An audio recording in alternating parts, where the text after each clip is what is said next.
حضرت تعلیمات اہل سنت تا ابد جاری و ساری رہے. تو آج ہمیں اعلیٰ حضرت رضی اللہ تعالیٰ عنہ کی تعلیمات کے مطابق، آپ کہیں گے یہ قرآن کے متعلق کیوں نہیں کہہ رہا؟ جی قرآن کے مطابق اس میں گزرتا ہے بھئی، قرآن کے مطابق میں اسی لیے نہیں کہہ رہا کہ قرآن ہمیں پڑھنا ہی نہیں آتا. ہمیں تو صحیح طریقے سے اردو اور پنجابی نہیں آتے، قرآن کا عربی زبان میں ہے. ہمیں قرآن آتا ہی نہیں، جس کا ترجمہ ہاتھ لگتا ہے ہم اس کو سننا شروع کر دیتے ہیں. ہم کہتے ہیں یار قرآن کے اندر تو یہ لکھا ہے، حدیث کے اندر تو یہ لکھا ہے. اب حدیث کا ترجمہ سارے فرقے والوں نے کر دیا. اب ہمیں کیا پتا کہ اہل سنت و جماعت کے محقق علماء نے اس کا ترجمہ کیا کیا؟ ہم تو یہ کہ ہم نے تو بخاری پڑھی ہے. بے عشق نبی کے جو پڑھتے ہیں بخاری، بے عشق نبی کے پڑھتے ہیں جو بخاری، مل کے پڑھیں.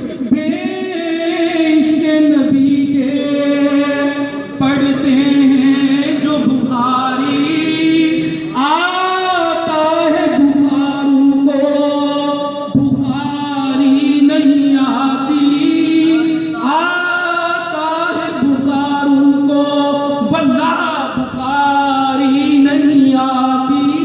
تو بخاری کب آتی؟ جب بندہ عظمت مصطفیٰ پر اپنا تن من دن ہر چیز اب قربان کر دیتا ہے. اللہ تبارک و تعالیٰ اس کو ایمان کی حلاوت نصیب کرتے ہیں. پھر وہ یہ نہیں سوچتا یار میرے مدرسے میں کتنے بندے ہیں، وہ فلانا بھی ہے، وہ بڑا امیر آدمی، کہیں یہ نہ ٹوٹ جائے، وہ فلانا بزنس مین نہ ٹوٹ جائے، یہ نہ ٹوٹ جائے. یار وہ تو ہر جگہ پر جاتا ہے، اگر میں نے اس کو صحیح عقیدہ بیان کر دیا وہ یہ میرے ہاتھوں سے نکل جائے گا. خدا را اس کی پرواہ نہ کرے، پرواہ اس کی کرے کہ میرا ایمان میرے ہاتھوں سے نکل جائے. اپنے ایمان کی حفاظت کریں.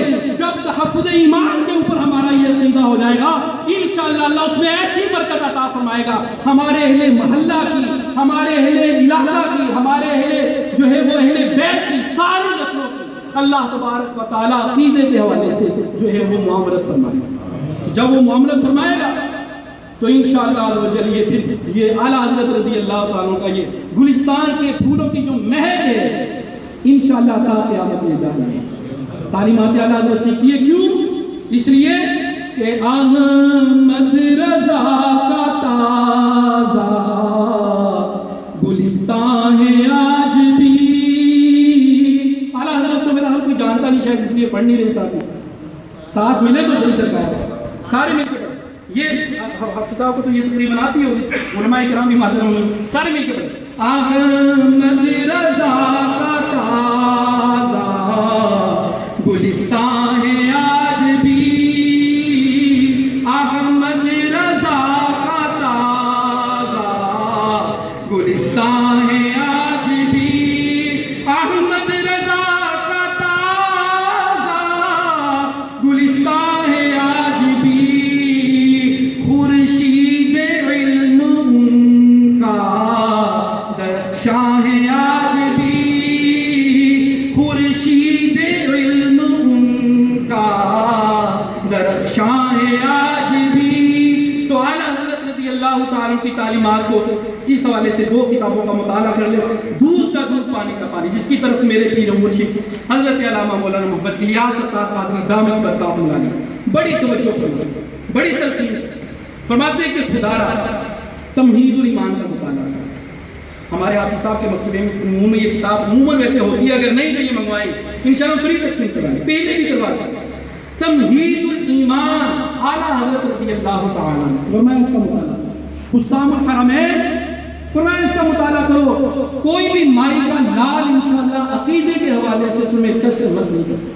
اور واقعی آپ پڑھیں، اردو میں یہ کتاب اگر سمجھ نہیں آتی علماء اہل سنت یہاں پر موجود ہیں، ان سے پڑھیں، ان کے پاس کتابیں لے جائیں، ان کی بارگاہ میں عرض کریں کہ حضور آپ ہمارے علاقے کے امام ہیں، اللہ تعالیٰ آپ کو اور عزت عطا فرمائے، یہ کتابیں ہمیں پڑھائیں. تو انشاءاللہ ایمان سلامت، ایمان سلامت رہے گا انشاءاللہ. پھر عاشقین کے لیے تو جنت بھی منتظر ہے، جنت منتظر ہے انشاءاللہ. ہے ہی بنی عاشقوں کے لیے، جہنم تو کافروں کے لیے، گستاخوں کے لیے، منافقین کے لیے. انشاءاللہ خلد میں ہوگا ہمارا داخلہ اس شان سے یا رسول اللہ کا نعرہ لگاتے جائیں. تو تعلیم و تربیت، عقیدہ اہل سنت، حلال و حرام کی تمیز کریں. یہاں پر ہم اپنے بچوں کے پیٹوں میں حرام ڈال دیتے ہیں، بچوں کے پیٹوں میں حرام ڈالتے ہیں، ویفر کھلاتے ہیں، جھوٹ بول بول کے کھلاتے ہیں، لیتے ہیں جھوٹ بول بول کے لیتے ہیں. جب ہم نے حرام ڈال دیا، حرام پیٹوں کے اندر ڈال دیا، حرام روزی ڈال دی، تو پھر یہ امید نہ رکھیں کہ یہ میرا بچہ بھلے حافظ قرآن بن گیا جی مدرسے کے اندر، یہ نہ توقع رکھیں کہ یہ ہمارا فرما بردار ہے، پھر کچھ بھی نہیں۔ نبی کریم علیہ الصلوۃ والسلام نے ارشاد فرمایا کہ رزق حلال کماؤ، رزق حلال کھاؤ، رزق حلال ہی دوسروں کو کھلاؤ۔ فرمایا جس نے رزق حلال کا ایک لقمہ اپنے اہل خانہ کے ساتھ بیٹھ کر کھا لیا، ابھی وہ اندر نہیں ہے، منہ کے اندر اس کو چبا رہا، فرمایا کہ پہلا لقمہ اس کے حلق سے نیچے اترنے سے پہلے اللہ تعالیٰ سارے اہل خانہ کی مغفرت فرما دیتا ہے۔ حلال کے ایک لقمے کی قیمت کرتے ہیں، حلال کھلائیں، عقیدے کا تعارف کریں، مدارس میں بھیجیں، اور یہاں پر ماشاءاللہ یہاں لوگوں کے لیے اب یہاں پہ نماز پڑھنے کے لیے بھی آپ نے آنا، یہاں پہ عقیدہ بھی، اعمال بھی، سنت بھی، ہر چیز سکھائی جائے گی۔ اپنے بچوں کو بھیجیے، ہمارے مدنی قافلے سفر کرتے ہیں، دعوت اسلامی کے ساتھ مدنی قافلوں میں سفر کروائیے، انشاءاللہ آپ دیکھیں گے کہ وہ بچہ کہ جو نافرمان تھا، جو کہنا نہیں مانتا تھا، جو نیٹ پہ بیٹھا رہتا تھا، ٹیلی ویژن کو چھوڑنے کا عادی نہیں تھا، انشاءاللہ عز و جل وہ سنتوں کا پیکر ہی نہیں، وہ آپ کے مدرسے کا امام بھی بن جائے۔ اور ایسی مثالیں قائم ہو چکی۔ میں آپ کو ایک مدنی بہار آپ کے علاقے کو سنا دوں، 300 اسلامی بہنوں کے الحمدللہ ہمارے اجتماعات ہوتے ہیں، بے شمار ہوتے ہیں، اور اسلامی بھائیوں سے بڑے بڑے ہو جاتے ہیں، جگہ کم پڑ جاتی ہے۔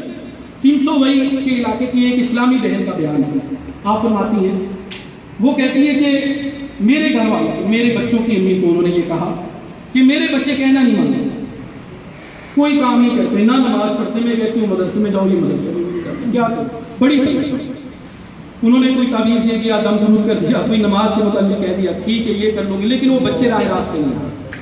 ایک دن اللہ کی طرف سے میرے بچوں کی امی نے ان کو کہا کہ آپ ایسا کریں، باجی ایسا کریں کہیں آپ ویلفیئر تو نہیں دیں گے، یہ ویلفیئر کا جو پیسہ ہوتا ہے ایسے جھوٹ بول کے لگے جی میں نے اپنی بیوی کو طلاق دے دی ہے تو اب اس کا بھی لگاؤ تو میرا بھی لگاؤ، وہ مر گئی ہے تو میں نے سسرال کو بھی بھیجنا، طرح طرح کے ہیلے بہانے، کیا رب نہیں جانتے ان کا؟ کیوں کرتے ہیں یار؟ جو کرتے ہیں ان کے لیے، سب کے لیے نہیں، جو نہیں کرتے اللہ تعالیٰ اس حرام مال سے کرتے ہیں۔ اب وہ کہتی ہے آپ نے ویلفیئر تو نہیں لگائی، میں ویلفیئر تو نہیں کھاتا، یہ کہا ہاں ویلفیئر تو کھاتی ہوں۔ اچھا آپ کے جو ہے وہ اہل خانہ کا جو کام ہے وہ صحیح ہے، ماشاءاللہ ان کا تو بڑا بزنس ہے، اچھا بزنس ہے پھر بھی ویلفیئر لگائی ہوئی ہے، یہ کیا بھائی آپ اس کو ختم کروائیں، انشاءاللہ آپ کے بچے صحیح ہو جائیں گے۔ میں ایمان سے یہ بات کہتا ہوں، انہوں نے ویلفیئر کو ختم کروایا، وہ جو بھی اس طرح کے جھوٹ بول کے جو گورنمنٹ سے یہ مال آ رہا تھا سب ختم کروا دیا۔ یقین کریں 2 سے 3 مہینے کے بعد فون آئی، ابھی ریسنٹلی کی بات ہے، یہ ابھی فی الحال کا بات ہے، مجھے گھر والی نے بتایا، انہوں نے کہا جی ان کا فون آیا تھا، وہ کہہ رہی کہ مجھے ویلفیئر چھوڑے ہوئے 2-3 مہینے ہو گئے، اب میرے بچے صرف مسجد میں جا کر نماز نہیں پڑھتے، وہ کہتے ہیں امی جان ہم نے اسکول جانا ہے، ہمارے بیگ کے اندر مصلی بھی رکھے، ٹوپی بھی رکھے، ہم اپنے اسکول جا کر بھی نماز کا اہتمام کریں۔ یہ ہے دعوت اسلامی، یہ ہے دعوت اسلامی کا پیغام، یہ ہے حلال و حرام سے تمیز کرنے کا فرق۔ اللہ تبارک و تعالیٰ بس جس کو یہ سوچ عطا فرمائے، تو انشاءاللہ آج بھی آپ بھی یہ تہیہ کریں، حلال و حرام کے اندر تمیز کریں گے، عقیدے کی تحقیق کریں گے، انشاءاللہ بعض جماعت کوشش کریں گے کہ جو دور ہیں وہ بھی کوشش کریں گے، جو دور ہیں اس کے لیے سرور بھی تو زیادہ ہے، اللہ تعالیٰ اس کو برکتیں بھی زیادہ عطا فرمائے گا، وہ بھی آ جائے۔ نماز پنجگانہ جو ہے وہ جماعت کے ساتھ ادا کریں، اس مدرسے کو آباد کریں، دام میں دل میں قدم سخن میں جیسے بھی حصہ ملانا چاہتے ہیں آپ اس میں لازمی طور پر حصہ ملائیں۔ اللہ تبارک و تعالی ہم سب کو عمل میں توفیق عطا فرمائے، مسلک حق اہل سنت و جماعت کے ساتھ اللہ تعالی ہمیں رکھے، مرائے اللہ تبارک و تعالیٰ میں، یعنی کہ اسی مسلک میں ہمیں اللہ تعالیٰ مارے، اسی میں موت ہے، اور کل بروز قیامت ہم اسی میں یا رسول اللہ کا نعرہ لگاتے ہوئے۔ واخر دعوانا الحمدللہ۔